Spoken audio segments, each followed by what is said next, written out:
हरे कृष्णा, सभी को राधे राधे। आप सभी का मेरे चैनल गौररी में बहुत बहुत स्वागत है।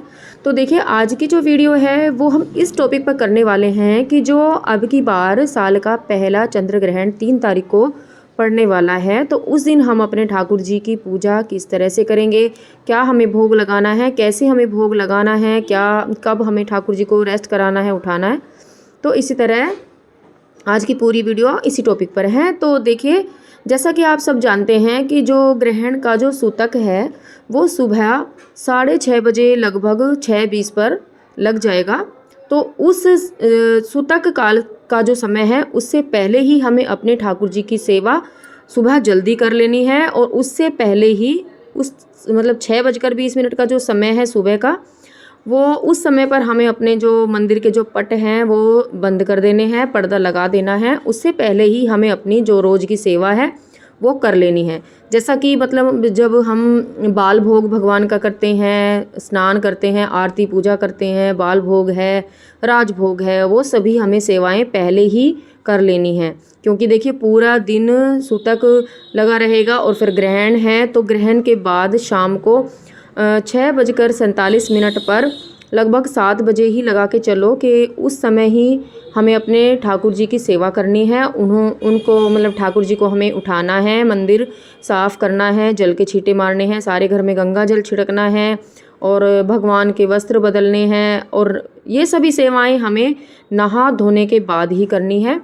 तो इसी तरह से हमें सेवा करनी है।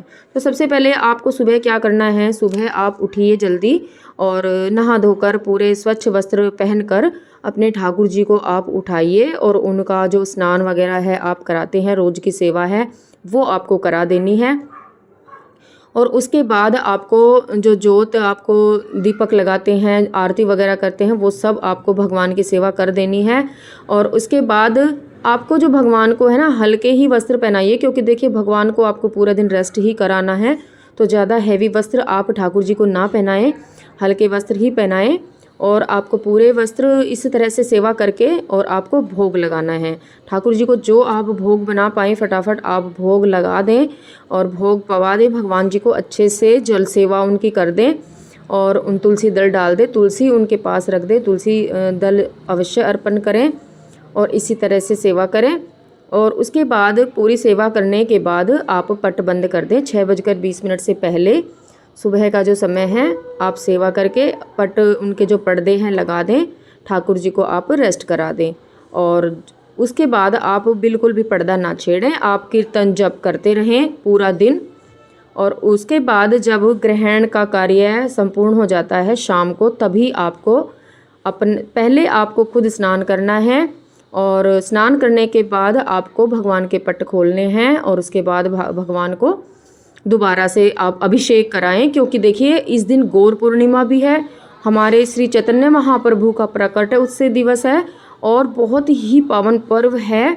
तो भगवान का अभिषेक किया जाता है क्योंकि गौर पूर्णिमा है। भगवान चैतन्य महाप्रभु ये भक्त अवतार हैं, हमारे ठाकुर जी के भगवान के भक्त अवतार हैं।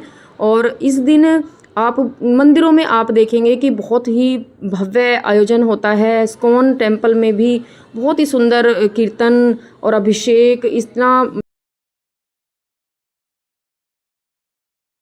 तो ग्रहण पूर्ण होने के बाद ठाकुर जी का अभिषेक कराएं और उनको अच्छे अच्छे भोग अर्पण करें। क्यों देखिए, आप अगर चाहें तो 56 भोग भी इस दिन भगवान को पवा सकते हैं, क्योंकि इस दिन गौर पूर्णिमा है और बहुत ही पावन पर्व है।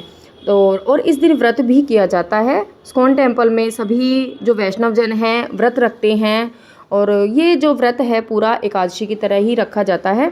और अगले दिन ही व्रत का पारण होता है, तो आप चाहें तो व्रत भी रख सकते हैं।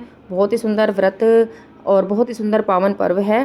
तो इस दिन जब पट बंद हो जाते हैं तो आप पूरा दिन भगवान का कीर्तन कर सकते हैं, जप कर सकते हैं। बस भगवान के विग्रह हैं उनको आपको नहीं छेड़ना है, और इसी तरह से पूजा होती है। हरे कृष्णा, सभी को राधे राधे।